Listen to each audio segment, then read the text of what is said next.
अस्सलाम वालेकुम students. Hopefully आप सब लोग ठीक होंगे।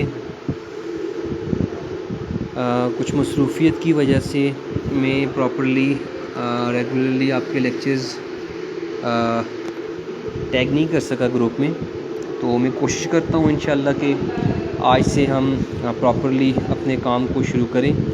तो आपका चैप्टर था कंजम्पशन एंड कंज्यूमर्स बिहेवियर, जिसमें आज का जो हमारा टॉपिक है वो है professor JR. Hicks indifference curve analysis. Most important topic है आपकी फील्ड के हवाले से, प्रैक्टिकल लाइफ के हवाले से, इंटरव्यूज़ वगैरह के हवाले से और पेपर के हवाले से एज़ वेल। थोड़ा सा बैकग्राउंड देख लेते हैं। हमने यूटिलिटी मेजरमेंट में दो तरह की अप्रोचेस को डिस्कस किया था।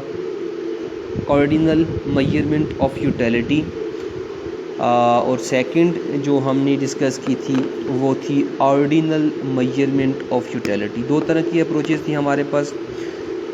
फर्स्ट वन जो ऑर्डिनल मेजरमेंट ऑफ यूटिलिटी थी, उसमें हमने जनरली ये चीज़ देखी कि उसमें जो यूटिलिटी है उस यूटिलिटी को कार्डियली मेजर किया जाता था। कार्डियली मेजरमेंट का मतलब ये है कि utility in term of numbers, mathematical numbers, in term of utils like 10, 20, 30, 40 etc. Utility major की जाती थी। और ये classical school of thought, classical economist का ये मानना था कि हर एक कंज्यूमर अपने पास एक यूटिलोमीटर रखता है, जिस यूटिलोमीटर में वो यूटिलिटी को कार्डियली मेजर करता है। सेकंड हमने डिस्कस किया था यूटिलिटी के मेजरमेंट का जो कॉन्सेप्ट था वो था ordinal measurement of utility.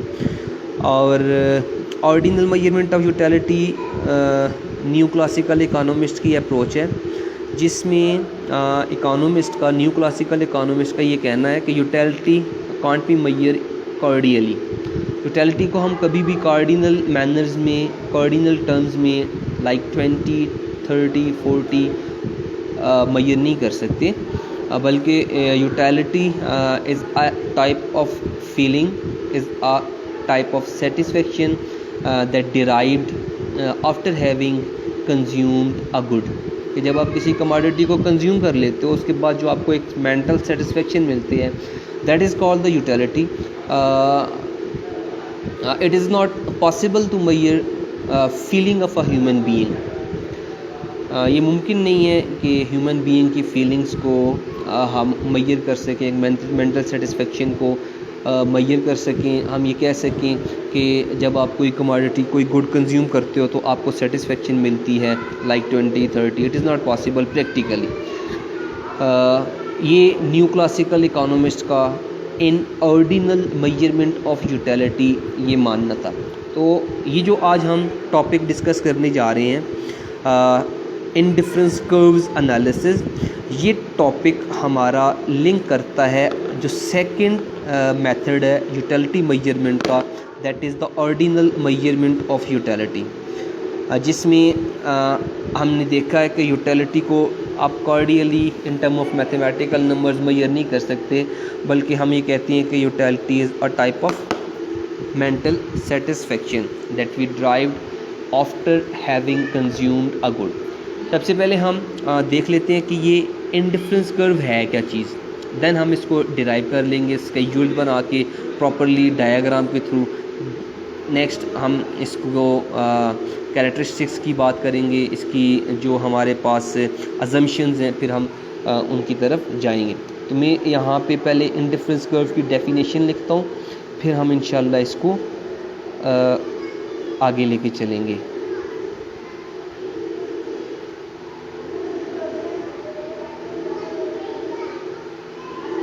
What is indifference and indifference curve?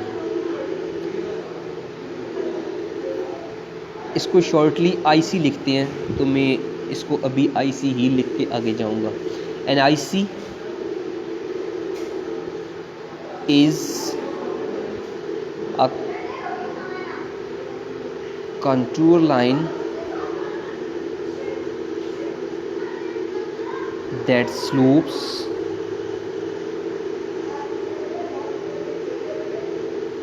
downward from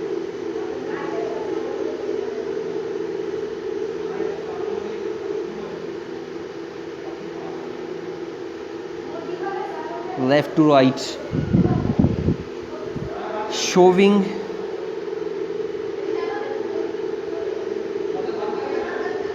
equal levels of satisfaction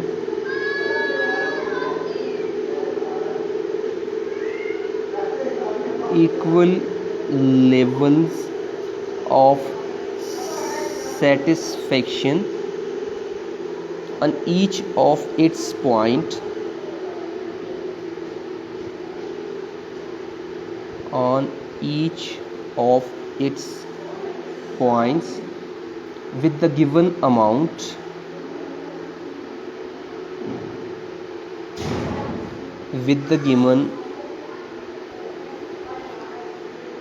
of income spent on different combination.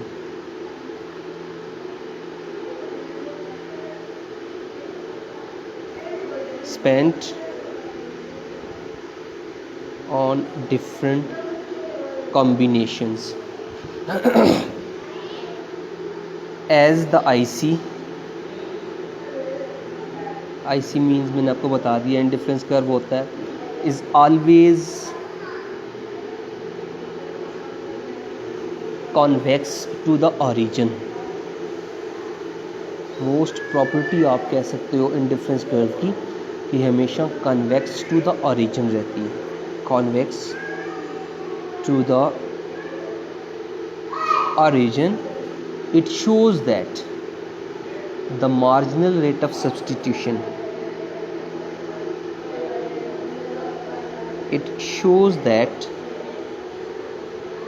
the marginal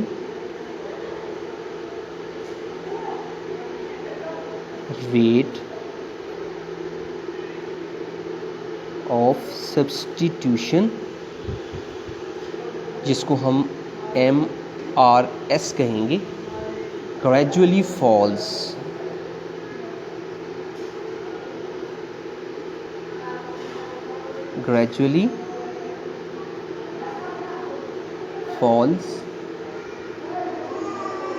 to enable the consumer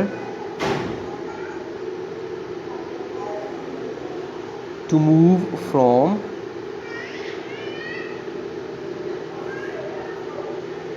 one combination to another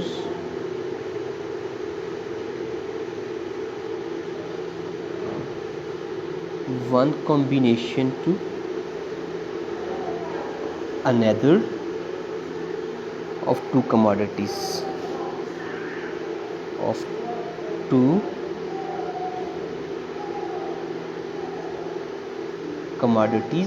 or more. Two भी हो सकती हैं मोर भी हो सकती हैं. ये properly indifference curve की डेफिनेशन है जिसमें इंडिफरेंस कर्व को एक्सप्लेन किया गया है. हम पॉइंट्स की फॉर्म में या हम कह सकते हैं कि इंडिफरेंस कर्व की प्रॉपर्टीज़ की फॉर्म में इस डेफिनेशन को कन्वर्ट कर सकते हैं जिसमें हमें इसको समझने में आसानी होगी. लाइक पहली प्रॉपर्टी हम कह सकते हैं कि इंडिफरेंस कर्व की जो स्लोप है ये है downward from left to right. ये डेफिनेशन से ही मैं उठा के इसको पॉइंट्स की फॉर्म में कर रहा हूँ क्योंकि ये आपको समझने में आसानी होगी. इसकी स्लोप जो है slopes downward from left to right. सबसे पहली बात जो है कि इंडिफरेंस कर्व की जो स्लोप्स है ये फ्रॉम लेफ़्ट टू राइट बाएं से दाएं की जानब गिरती है. डाउनवर्ड का मतलब आपको पता है गिरती है. ठीक है. अच्छा नेक्स्ट प्रॉपर्टी है क्या शो करती है जी equal levels of satisfaction on each of its point showing equal level of satisfaction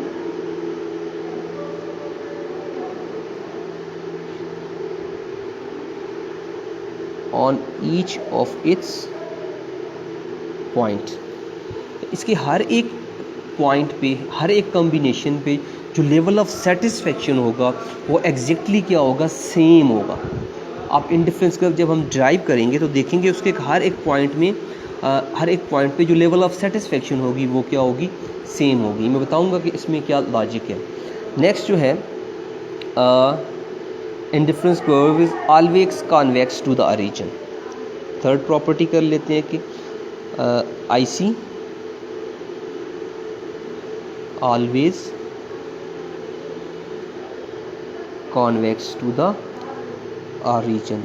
all indifference curve है हमेशा जो है ये कॉन्वेक्स टू द ओरिजिन होगी। इसका जो कुब होगा, जिसे हम हिंदी में या उर्दू में कुब कहते हैं, बैक जो इसको कहते हैं, जो बेंडिंग है इसकी, वो बेंडिंग इसकी एग्जैक्टली किधर होगी, ओरिजिन की तरफ, ज़ीरो एक्सिस की तरफ होगी। ठीक हो गया जी। अच्छा, नेक्स्ट मोस्ट इम्पॉर्टेंट चीज़ है marginal rate of satisfaction gradually falls. Most important चीज़ें मैं बताता हूँ। Shows IC shows marginal rate of substitution gradually falls। Gradually क्या करता है, मार्जिनल रेट ऑफ सब्सटीट्यूशन कहता है। मैं बताता हूँ कि ये MRS होती क्या चीज़ है ना। तो इसके फॉल्स, MRS के फॉल्स करने की वजह से क्या होता है कि कंज्यूमर जो है वो इस काबिल हो जाता है कि वो डिफरेंट कॉम्बिनेशंस की जो है वो चॉइसिंग कर सके, कि एक कॉम्बिनेशन को छोड़ के दूसरे कॉम्बिनेशन पे मूव कर सके। ये किसकी वजह से पॉसिबल है, जो marginal rate of substitution gradually falls करता है उसकी वजह से। अब हम इसकी प्रॉपरली इसको अब हम थ्रू स्केड्यूल और डायग्राम क्या करते हैं, इसको डिराइव करते हैं।